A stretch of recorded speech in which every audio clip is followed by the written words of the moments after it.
Bismillahirrahmanirrahim. Assalamualaikum warahmatullahi wabarakatuh. Jumpa kembali dalam perkuliahan pengantar asesmen perkembangan usia dini. Sebelum kita melanjutkan ke materi berikutnya, saya coba mereview kembali materi yang pernah kita sama-sama pelajari di minggu yang lalu, yaitu tentang permasalahan dalam pembelajaran anak usia dini. Saya pekan lalu menyampaikan 8 permasalahan yang umum yang memang hampir semua sekolah di jenjang PAUD ini mengalami hal-hal seperti ini. Yang pertama misalnya fasilitas pembelajaran yang kurang memadai. Kemudian kurangnya jumlah guru kelas. Dalam hal ini adalah jumlah guru kelas yang memang memiliki kompetensi yang benar ya, yang profesional. Nah, seperti kita ketahui, saat ini banyak sekolah di jenjang PAUD itu yang fasilitasnya memang ala kadarnya. Kemudian juga guru-guru yang mengajar di sana itu masih banyak yang lulusan SMA sederajat. Nah, ini akan berdampak kepada permasalahan yang ketiga. Kemampuan guru dalam mengelola kelas masih rendah. Ya, seperti itu. Jadi guru ini belum memahami tugas dan fungsi yang sebenarnya sebagai seorang guru PAUD. Kemudian permasalahan yang lainnya adalah jumlah peserta didik terlalu banyak dalam kelas. Kemudian juga perkembangan anak sangat lambat. Nah, ini menjadi dampak ya dari jumlah peserta didik yang terlalu banyak dalam kelas, sehingga kurang terpantau perkembangannya. Ditambah lagi tadi dengan permasalahan guru-guru yang memiliki kompetensi yang kurang. Jadi ini permasalahan-permasalahan ini saling terkait satu sama lainnya. Gitu. Nah, guru-guru yang kurang kompeten tadi ini akan memiliki kemampuan yang rendah dalam membuat media pembelajaran. Sehingga media pembelajaran yang digunakan itu masih sangat terbatas. Kemudian diperparah pula dengan partisipasi orang tua yang sangat rendah. Jadi orang tua itu hanya mempercayakan pendidikan anak-anaknya pada guru-gurunya di TK. Nah, ini yang keliru. Padahal kita tahu katanya usia TK itu atau usia PAUD itu adalah usia emas. Nah, jadi usia yang memang seharusnya kita bantu perkembangannya dengan optimal menjadi tidak optimal. Kan sayang, golden age-nya itu berlalu begitu saja. Sehingga ketika nanti mengikuti pendidikan di jenjang berikutnya, yaitu sekolah dasar, ya dia tidak siap anak-anak itu. Nah, yang kedelapan ini adalah lingkungan yang tidak kondusif atau yang kurang mendukung. Ya, kan banyak tuh sekolah-sekolah TK itu hanya didirikan di ruko-ruko atau di halaman-halaman rumah, di apa namanya ya di rumah-rumah biasa gitu. Jadi tidak rumah yang disediakan untuk pembelajaran TK. Banyak kita saksikan seperti itu. Nah, ini adalah permasalahan-permasalahan yang dihadapi di Indonesia saat ini. Gitu. Nah, ini tentunya permasalahan-permasalahan ini harus segera diatasi. Mengapa harus segera diatasi?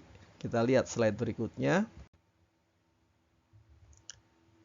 Teman-teman, dengan permasalahan yang tadi kita bahas, pertanyaannya adalah kondisi seperti itu, apakah sekolah dapat menghasilkan anak yang siap melanjutkan ke jenjang SD? Nah, siap dalam hal ini siap apa? Gitu. Apa yang harus disiapkan? Kita lihat di sini ya, teman-teman sekalian. Kita lihat bahwa ketika lulusan PAUD itu mau melanjutkan ke usia TK, harus kita siapkan fisiknya, harus kita siapkan aspek psikologisnya, harus kita siapkan aspek kognitifnya, harus kita siapkan juga aspek emosinya. Jadi PAUD itu harus benar-benar mengelola perkembangan usia anak-anak golden age itu ya, usia emas itu dengan sebaik-baiknya. Jadi kita bisa bayangkan kalau permasalahan-permasalahan yang 8 tadi terus muncul atau terus ada, bagaimana mungkin bisa menghasilkan anak-anak yang siap, ya, yang benar-benar siap gitu, yang memiliki kematangan dalam perkembangan dan pertumbuhannya, gitu. Jadi inilah teman-teman sekalian, beberapa permasalahan yang harus segera kita selesaikan.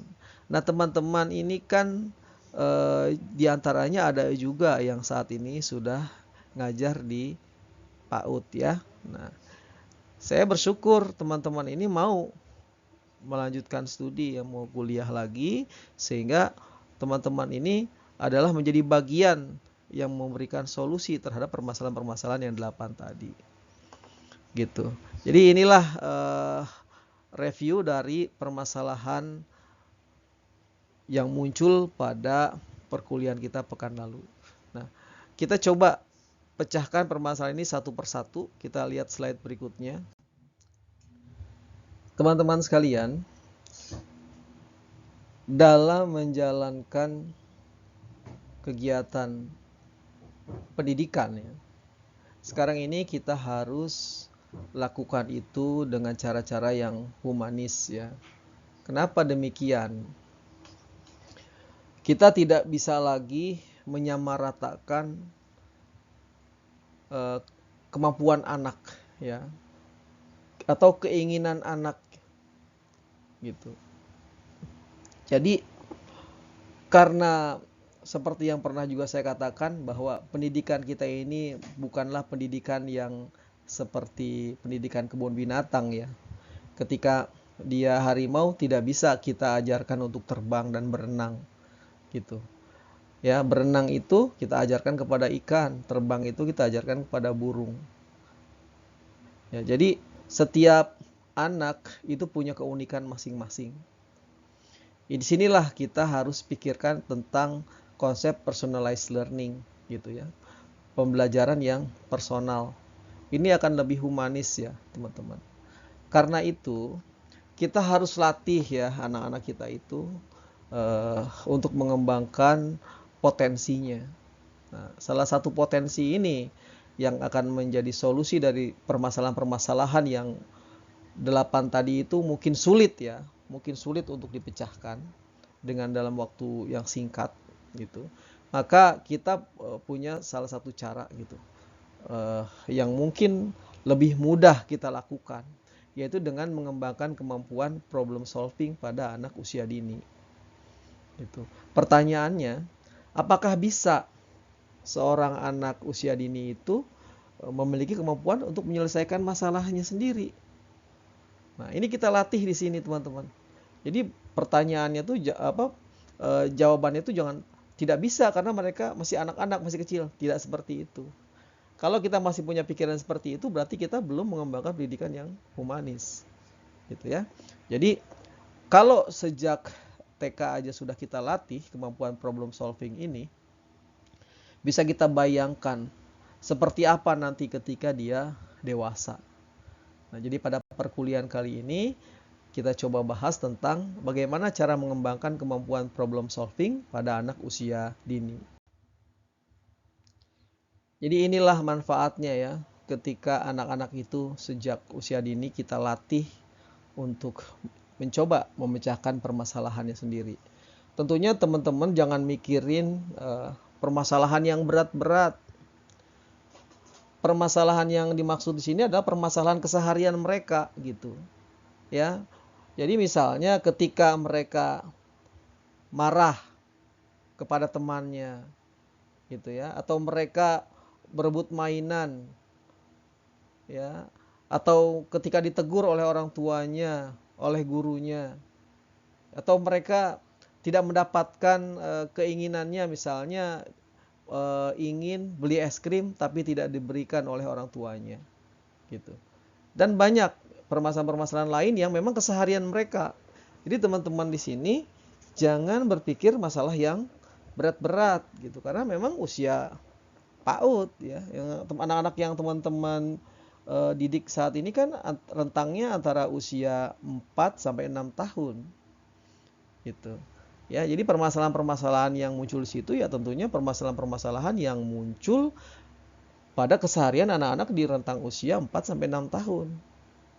Nah, anak dengan kemampuan memecahkan masalah yang baik cenderung akan tumbuh menjadi anak yang mandiri, kreatif, serta memiliki mental yang sehat.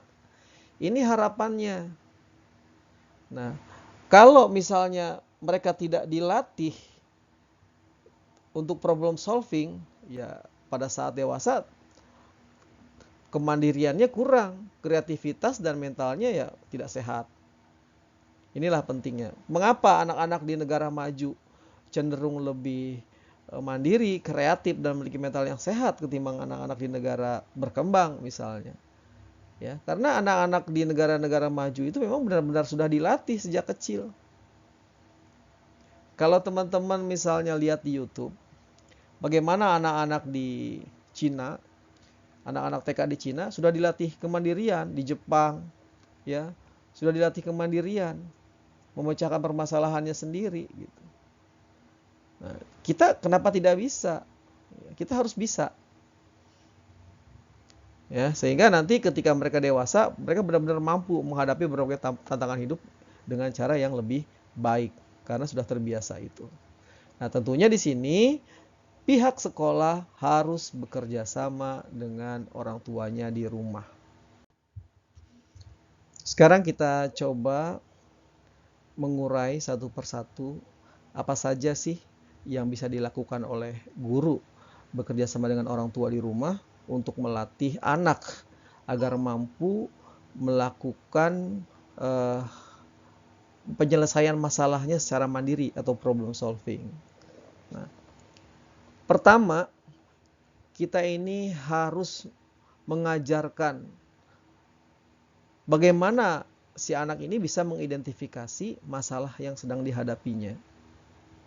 Saya ambil contoh begini, misal, ya ini sering sekali terjadi sebetulnya. Ketika ada orang tua mengantarkan anaknya ke sekolah di pagi hari, kemudian ketika orang tuanya pulang, anaknya ini nangis, ditinggal sama orang tuanya. Ini kan permasalahan sering dihadapi nih sama guru. Dan pada saat itu tidak jarang guru ini susah menghentikan nangisnya si anak ini. Kita coba ya, bagaimana sih supaya anak ini tahu ya, bahwa hal yang demikian itu tidak baik buat dia.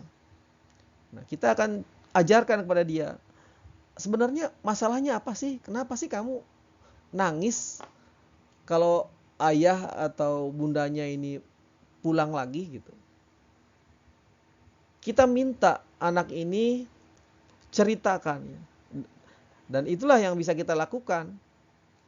Bukan dengan mengintegrasi ya, tetapi kita biarkan si anak ini bercerita permasalahan yang dia alami. Kenapa dia nangis ketika orang tuanya pulang? Nah, pastikan kita sebagai guru ini cara berkomunikasinya itu komunikasi yang baik. Kata-kata yang digunakan itu tidak boleh menyudutkan perasaan, tidak boleh menyalahkan, ya, tidak boleh mendikte. Ya. Kita harus memberikan kepercayaan kepada anak ini. Gitu. Apalagi sampai memarahi, itu tidak boleh gitu. Ya, ini langkah pertama ya teman-teman, ketika kita mau anak ini bisa menyelesaikan permasalahannya sendiri, itu adalah ajarkan anak ini bagaimana cara dia mengidentifikasi masalah yang sedang dia hadapi. Gitu. Tahu dulu masalahnya apa. Gitu. Itu pun ketika tiba-tiba siang hari ada anak yang nangis datang kepada gurunya, gitu ya. Kemudian dia ngadu bahwa dia tidak dikasih kesempatan main prosotan atau main ayunan sama teman-temannya gitu, atau kalah berebut gitu kan sama temannya, ya. Nah, kita harus bijak. Itu masalah buat mereka. Ya, kita coba identifikasi. Harapan kita adalah perilaku atau sikap yang kita sampaikan atau kita berikan kepada mereka ini adalah perilaku disiplin, budaya antri, sabar. Nah, seperti itu. Jadi itu tujuan kita sebetulnya yang ingin kita ajarkan. Siapa tahu dari hasil berceritanya si anak ini, kita tahu bahwa dia sebetulnya anaknya nggak sabaran, gitu ya. Kemudian dia ingin menang sendiri, dia tidak disiplin, macam-macam lah, gitu. Akhirnya dari situlah kita bisa mengajarkan nilai-nilai positif nanti. Akhirnya, ini langkah yang pertama, mengajarkan anak untuk bisa mengidentifikasi masalah yang sedang dia hadapi. Nah, ini contohnya ya. Misalnya dia dimarahi oleh guru, orang tua, atau bertengkar dengan temannya. Nah, ini masalah-masalah yang sering dihadapi oleh anak-anak. Dan kita minta dia mengidentifikasi permasalahan dia. Kenapa guru dan orang tuanya sampai marah? Kenapa bertengkar dengan temannya? Nah, seperti itu. Langkah berikutnya yang bisa kita ajarkan atau kita latih pada anak-anak kita ini, pada murid-murid kita supaya mereka bisa problem solving adalah dengan mengajari mereka untuk bertahan dari perasaan yang tidak menyenangkan. Ya, jadi menyalurkan perasaan yang tidak menyenangkan itu bukan dengan cara nangis, teriak-teriak, lempar-lempar mainan, merusak, bukan dengan cara seperti itu, atau bahkan dipendam permasalahannya, gitu. Ya, jadi perasaan seperti kecewa, marah, atau tidak nyaman lainnya, ini harus mampu dikendalikan. Tentunya berbicara kepada orang dewasa memang mudah, atau kepada anak-anak yang sudah mengerti memang mudah mengajarkan bagaimana cara mengendalikan perasaan. Tapi kepada anak usia TK ini kita harus memiliki cara-cara tertentu. Nah, ya, dengan sentuhan, dengan pelukan gitu ya. Seperti itu. Ajar anak-anak ini untuk sabar. Ya, untuk sabar.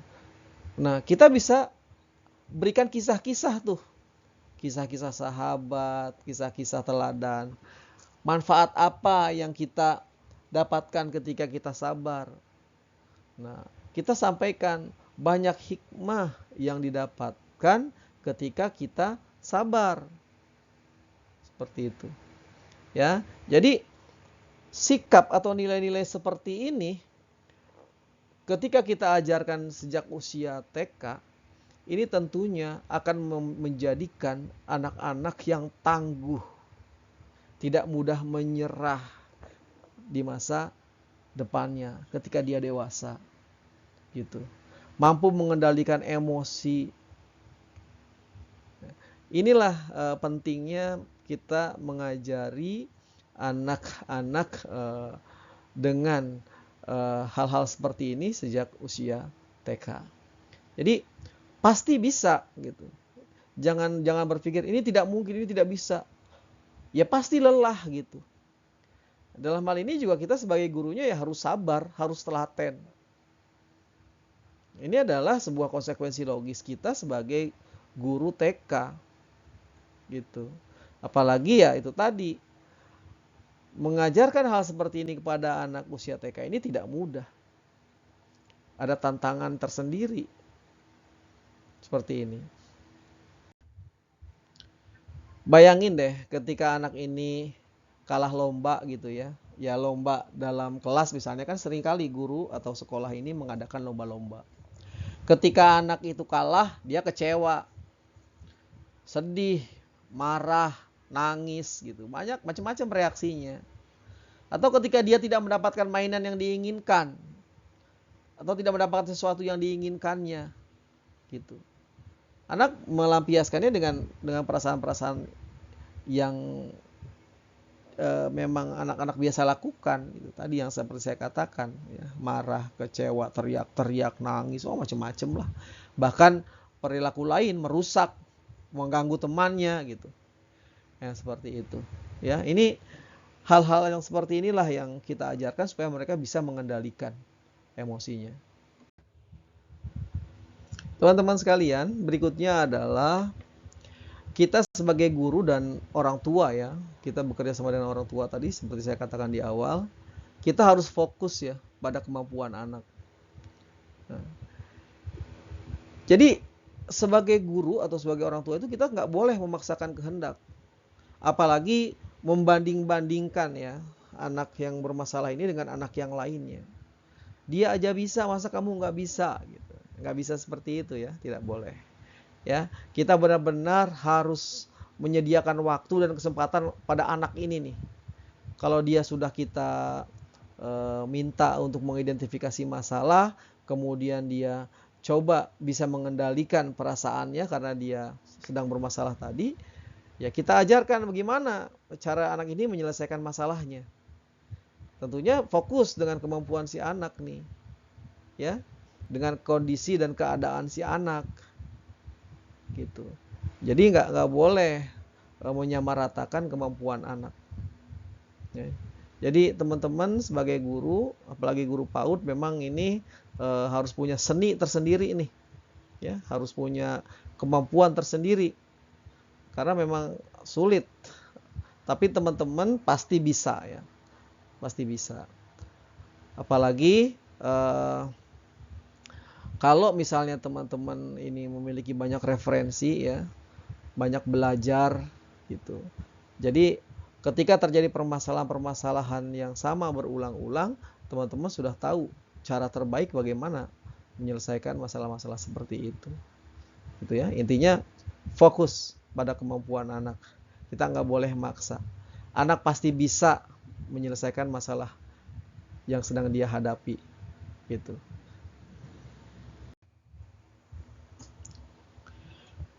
Banyak guru ya, bahkan di level atau di jenjang pendidikan yang lebih tinggi, misalnya di SMP, di SMA, ini ketika ada muridnya yang mengalami atau mendapatkan masalah, justru gurunya nih yang suka buru-buru kasih solusi lah gitu ya, kasih arahan lah. Nah, yang seperti ini kurang bijak ya teman-teman. Jadi tidak melatih anak-anak ini untuk problem solving. Ya, kalau di TK saja sudah kita ajarkan, ya apalagi di level-level yang tinggi ya. Kalau kita sudah minta anak ini untuk bisa mengidentifikasi masalah, kemudian mengendalikan emosinya, kemudian fokus pada kemampuannya, ya kita latih dia untuk bisa memecahkan masalahnya sendiri, maka dalam rangka memecahkan permasalahan itu, guru bukan menginstruksikan, gitu, bukan memberikan perintah, tapi ajak anak ini untuk berdiskusi sebagai latihan. Ya, kita harus mendorong anak supaya bisa berpikir dan membuat rencana penyelesaian sesuai dengan versinya sendiri. Ketika dalam contoh tadi anak ketika ditinggal orang tuanya suka nangis, itu kemudian dia cerita bahwa dia sedih ketika misalnya ditinggal orang tuanya, kemudian dia khawatir karena teman-temannya suka mengganggu dia misalnya, itu jawaban dia. Ya, kita coba anak ini untuk kita berikan stimulasi mencari solusinya, gitu. Gimana caranya dia mengendalikan perasaan sedihnya itu, dan dia gimana caranya supaya teman-temannya tidak mengganggu dia. Kita ajak anak ini berdiskusi, kita ajak anak ini bercerita gitu ya. Sehingga anak ini akan menyebutkan langkah yang harus ya atau yang akan dia lakukan untuk mengatasi permasalahan-permasalahan yang dihadapi tadi. Bagaimana cara mengendalikan rasa sedihnya dan mengendalikan kekhawatirannya supaya teman-temannya ini tidak mengganggu dia. Begitu. Ya. Jadi teman-teman, kita memang harus benar-benar menyediakan waktu yang cukup ya. Tentunya kan tidak semua anak dalam waktu yang bersamaan memiliki masalah gitu ya.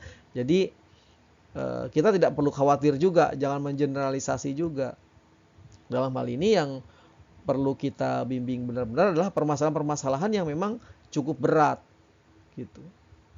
Nah, ketika anak-anak ini sudah menceritakan atau menyebutkan solusi atau rencana yang akan dia lakukan untuk mengatasi permasalahan tersebut, barulah di situ kita sampaikan hal positif atau hal negatif dari pilihannya, gitu. Supaya anak-anak ini siap, gitu. Ajak diskusi, tapi ingat diskusinya ini harus diskusi yang menyenangkan, gitu. Amati. Ketika kita lakukan cara-cara seperti ini, saya yakin solusi yang saya yakin hasil yang didapatkan ini di luar dugaan kita, ya, di luar dugaan kita. Dan langkah-langkah yang kita lakukan ini sekali lagi harus dikomunikasikan dengan orang tua bahwa sekolah atau Anda sebagai guru sedang melakukan tindakan tertentu untuk menyelesaikan permasalahan-permasalahan yang sedang dihadapi oleh si anak, gitu ya. Jadi ajak anak ini diskusi untuk menentukan pilihan solusi, bukan langsung diberi solusi oleh guru, gitu. Teman-teman, ketika anak ini sudah menentukan pilihannya, tugas berikutnya kita sebagai guru adalah bagaimana supaya anak ini konsisten ya. Tentunya dalam bahasa kita ya, dalam bahasa orang dewasa, gimana caranya supaya anak ini konsisten melaksanakan solusinya tersebut, gitu. Ya. Jadi misalnya kenapa teman-temannya suka mengganggu dia misalnya? Karena dia selalu terlihat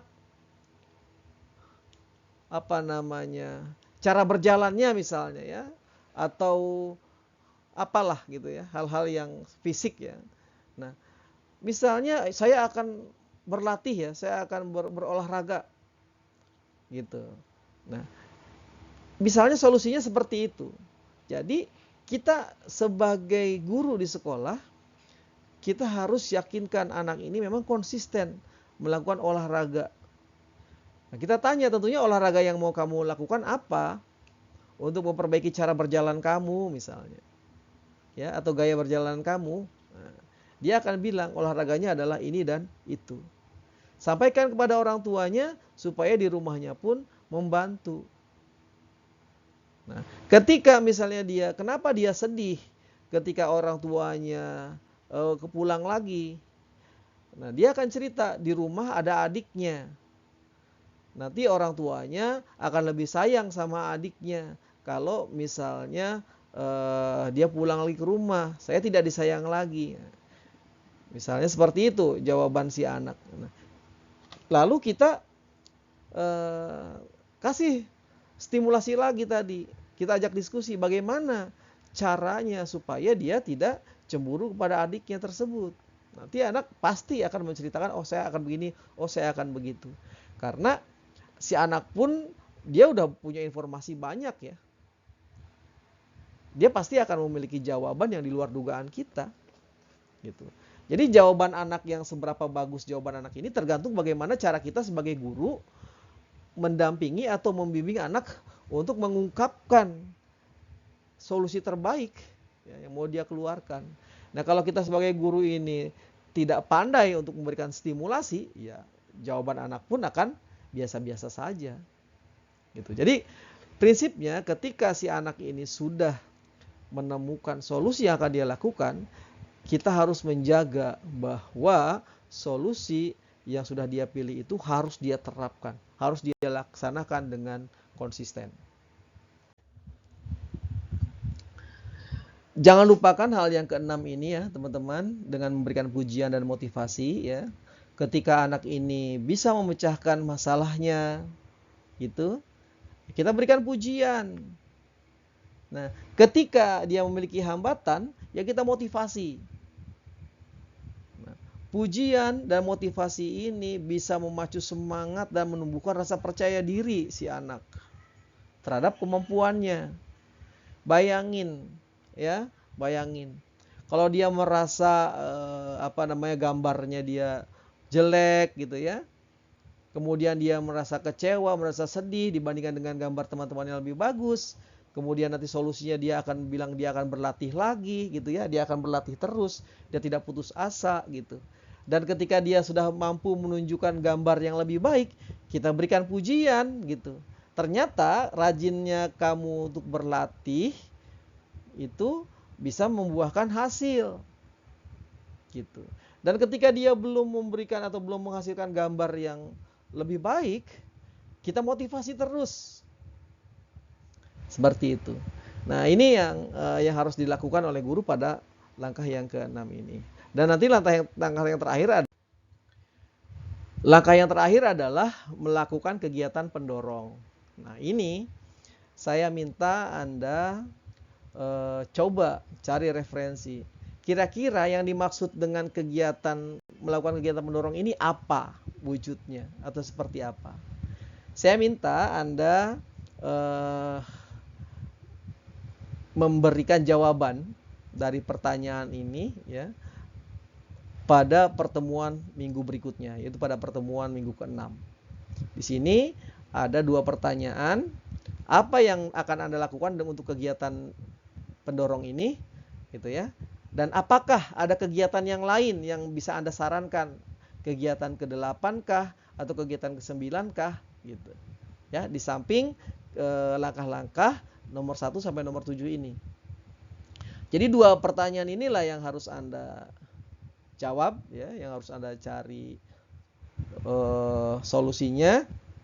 Saya tunggu jawaban Anda pada pertemuan pekan depan ya. Anda tulis saja pada selembar kertas ya, boleh diketik atau boleh tulisan tangan. Jadi sebelum kita memulai perkuliahan, jawaban-jawaban itu sudah ada di meja saya. Saya pikir ini ya teman-teman untuk perkuliahan kita hari ini. Mudah-mudahan ini bisa menambah wawasan. Tentunya yang saya sampaikan ini harus Anda perdalam lagi ya. Harus Anda perdalam lagi. Dan harapannya ketika anak ini bisa memecahkan permasalahannya sendiri, ini sudah menjadi salah satu jawaban dari permasalahan-permasalahan pembelajaran yang ada di pendidikan anak usia dini. Dari saya sekian, mohon maaf atas segala kekurangan. Billahi taufiq wal hidayah. Wassalamualaikum warahmatullahi wabarakatuh.